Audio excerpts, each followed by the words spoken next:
ஒன்றாய் ரெண்டாய் ஆசைகள் எல்லாம் சொல்லவே ஒரு நாள் போதுமா. என்ன மக்களே, லவ் சாங் பாருன்னு பார்க்குறீங்களா? ஆமாம் மக்களே, லவ், கலம்காரி லவ்.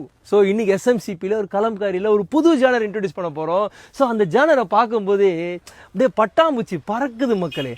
நான் பாடும்போதே உங்களுக்கு பறந்துருக்கும். இருந்தாலும் நான் என்னோட ப்ராடக்ட் ஐடி காட்ட போகிறேன். ஸோ அதுக்கு முன்னாடி ஹாய் ஹலோ மக்களே, வெல்கம் டு எஸ்எம்சிபி. நான் உங்கள் மோகன் பேசுகிறேன் மக்களே. புது ப்ராடக்ட்டு, அதுவும் எனக்கு பிடிச்ச ப்ராடக்ட்னாலே அப்படியே ஒரு வைப் வந்துடுது. ஸோ ரொம்ப பேச விரும்பல. ஸோ இன்றைக்கி ஒரு பியூட்டிஃபுல்லான கலம்காரியில் ஒரு காட்டன், அதாவது டாப் அண்ட் துப்பட்டா செட்ஸ் வந்துருக்கு. ரொம்ப ட்ரெண்டிங்காக போடிய ஒரு செட் தான் கொண்டு வந்திருக்கோம். பாருங்கள், எல்லாமே ஒரு சூப்பர் டூப்பர் கலெக்ஷன் எடுத்துகிட்டு வந்திருக்கோம். ஒரு லிமிடெட் எடிஷன் தான் எடுத்துகிட்டு வந்திருக்கோம். ஸோ கண்டிப்பாக இதுக்கு நிறைய ஆதரவு கிடைக்கும்னு தெரியும். ஸோ வந்ததுக்கப்புறம் இன்னும் பல்க் குவான்டிட்டி எடுத்துகிட்டு வர பிளான் பண்ணுறோம். ஸோ இன்றைக்கி இந்த 5 கலர் செட் எடுத்துகிட்டு வந்திருக்கோம். அதாவது டாப் அண்ட் துப்பட்டா உங்களுக்கு செட்டு காட்டன்ல, பாட்டம் கிடையாது மக்களே. ஸோ கண்டிப்பாக இந்த வீடியோ வந்ததுக்கப்புறம் இந்த ப்ராடக்ட் பிடிச்சிருந்தா உடனே இன்ஸ்டாகிராமா வாட்ஸ்அப்பாக பண்ணுங்க. உடனே உங்கள் ஆர்டரை பிளேஸ் பண்ணுங்க. For further detail stay tune. Thank you.